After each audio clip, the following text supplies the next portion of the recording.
Take a moment to arrive. Gently close your eyes or soften your gaze.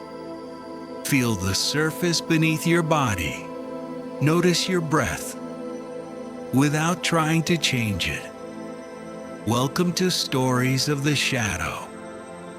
This is a quiet space where we turn inward and listen to the parts of ourselves that usually remain unseen. In this moment, there is nothing to fix, nothing to judge, nothing to become. Today we begin Chapter 1: Maturity, Immaturity, and the Shadow. As you listen, allow any mature or immature parts within you to simply be noticed, not pushed away, not corrected. The shadow is not an enemy. It is a doorway leading toward understanding, integration, and inner balance.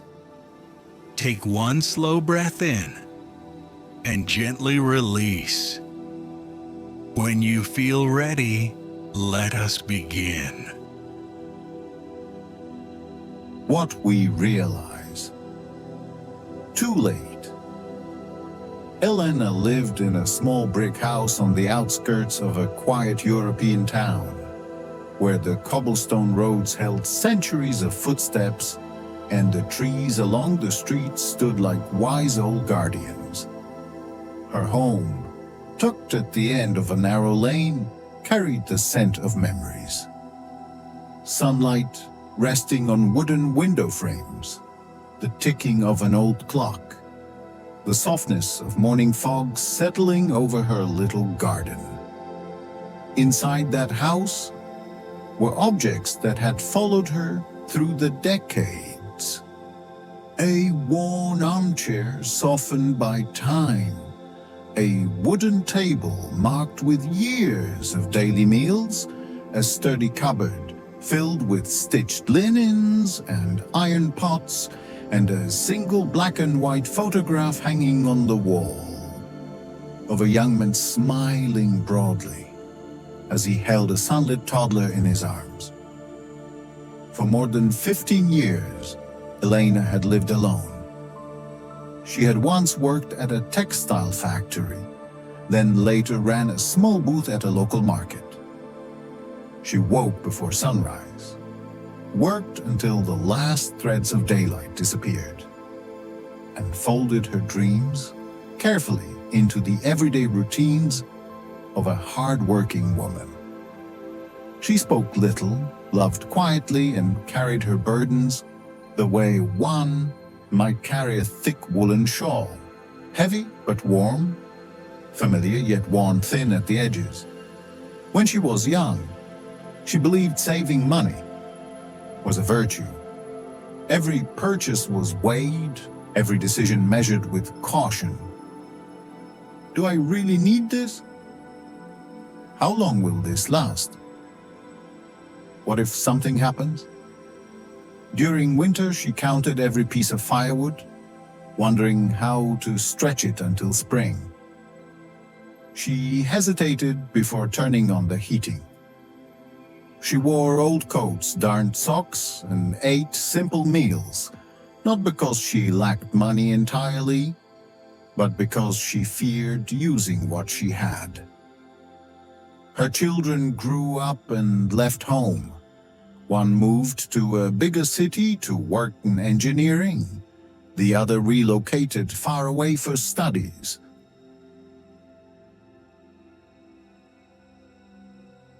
They called whenever they remembered, sent small amounts of money when they could, but life, fast, demanding, unpredictable, pulled them into its current.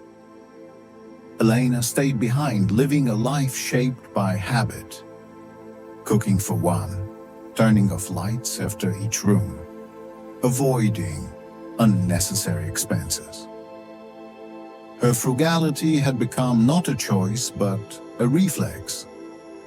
One rainy afternoon, she sat by her window, watching raindrops slide down the glass. She remembered mornings when her children were small, Sticky fingers, laughter, muddy shoes, sunlight through curtains. Her chest tightened with a quiet ache. She looked around the house, the neat piles of receipts, the careful stacks of old bills, the envelopes of insurance papers and savings records. Numbers everywhere. Numbers that once brought her a sense of safety, but now felt cold, like stones pressed against the heart. Had all this saving given her the life she hoped for? Had it protected her from loneliness? Had it softened the empty evenings when no one came home? Money can secure comfort, yes, but it cannot hold a hand, cannot share a meal, cannot sit beside you when the night feels unbearably long. Then illness appeared, quietly at first. A persistent cough, a sharp pain in the chest, a heaviness in her breath. Elena visited a clinic reluctantly. The doctor spoke kindly. Prevention is always better than fear. Keep yourself warm, eat well, come for checkups. For the first time, Elena realized something profound. Health is the one thing that cannot be saved for later. A warm coat mattered more than a few extra euros in her bank. A medical checkup mattered more than another postponed indulgence. Her story was far from unique.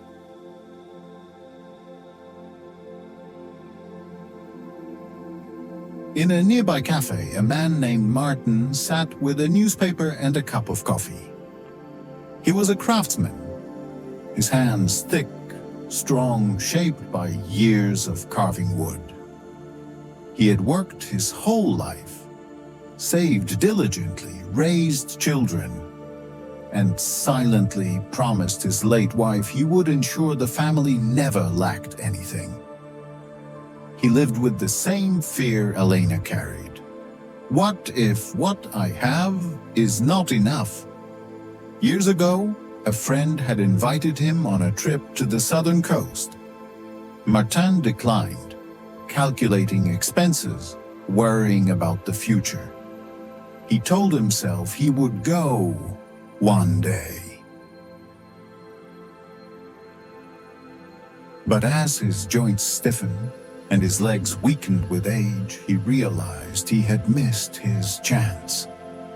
When his daughter later showed him photos of that very coastline, blue waters glowing beneath the sun, regret brushed against him like a cold breeze. He thought, had I gone, I would now have a memory instead of a number on a page.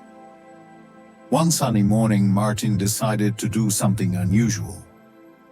He walked to a nearby park, bought himself a croissant and a warm drink, and sat beneath an elm tree to enjoy them slowly. Children ran around, dogs chased balls, and the world felt alive. For the first time in years, he tasted joy without guilt. A small expense, a large feeling.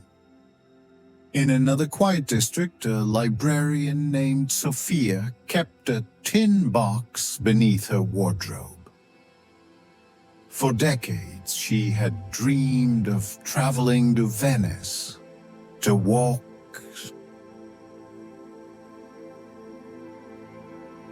Understanding polarity and duality. When we understand how to work with polarity, we no longer need to fear it. Emotional polarity, in particular, can feel unsettling for those who perceive life only in black and white terms. Trapped between judgments of good and bad, right and wrong, joy and sorrow. Yet this polarity framework offers profound insight into our suffering, allowing us to see it not as an enemy, but as a gift and a tool for growth.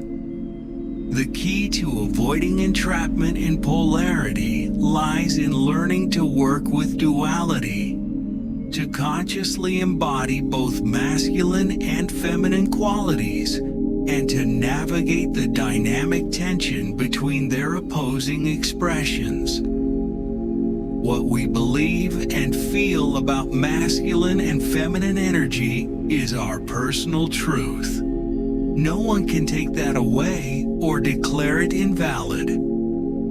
The classification of qualities as masculine or feminine, mature or immature, is not meant to impose rigid definitions, but to help illuminate how emotional and behavioral polarity can influence our lives in both constructive and destructive ways. These labels are not intended to divide, but to guide. They serve as a framework through which you may explore polarity in your own way, across the full spectrum of emotional and behavioral patterns that arise throughout your life. Mature masculine energy embodies wisdom, intellect, knowledge, and cooperation. It represents safety, boundaries, consent, discernment, and the healthy use of free will. It is deep awareness expressed with clarity and responsibility. Mature feminine energy encompasses everything that allows us to truly enjoy life. It is beauty, music, dance, food, and language. It is everything we can see, taste, touch, smell, and hear. It is creativity, diversity, empathy, and intuition. It is a wholehearted yes to life, free from judgment, comparison, or labels of good and bad. It is the full expression and unconditional acceptance of all aspects of existence. Our immature ego creates conflict, yet these pure contrasts invite transformation, movement, and deeper understanding.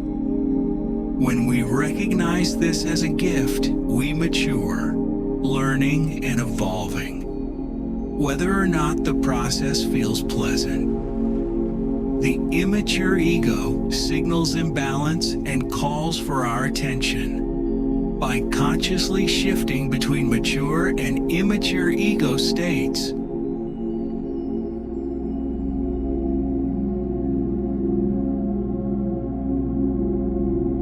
we cultivate a healthier ego, one that enriches life while acknowledging that it does not represent our true essence.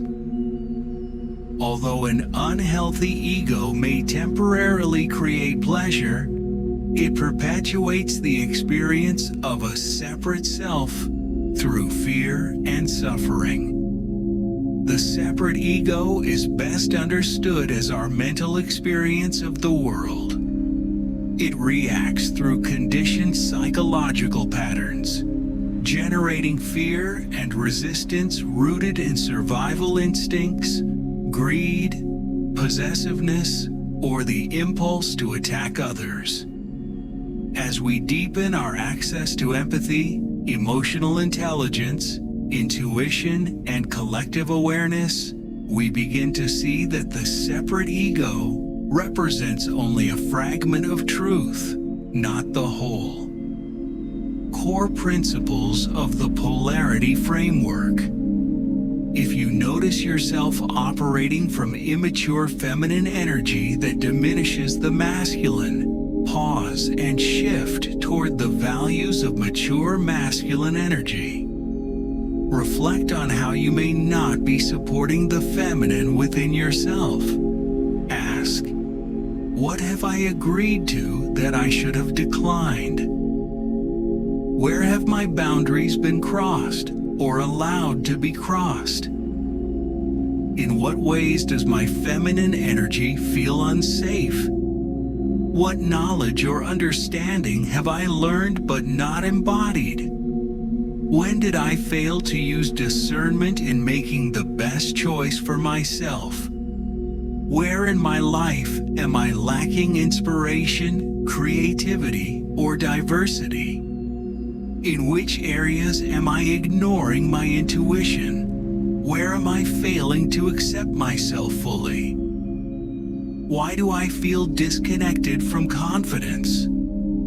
Masculine-feminine polarity work, in its simplest form, is the practice of embodying the mature qualities of opposing energies to support the immature parts, allowing immature aspects to become healthy and integrated, learning from the inner shadow and transforming it. As the body welcomes both masculine and feminine energies, develops a balanced ego, harmonizes inner experience with outer action, and consciously integrates shadow aspects, we move closer to mastering duality and living in deeper inner wholeness.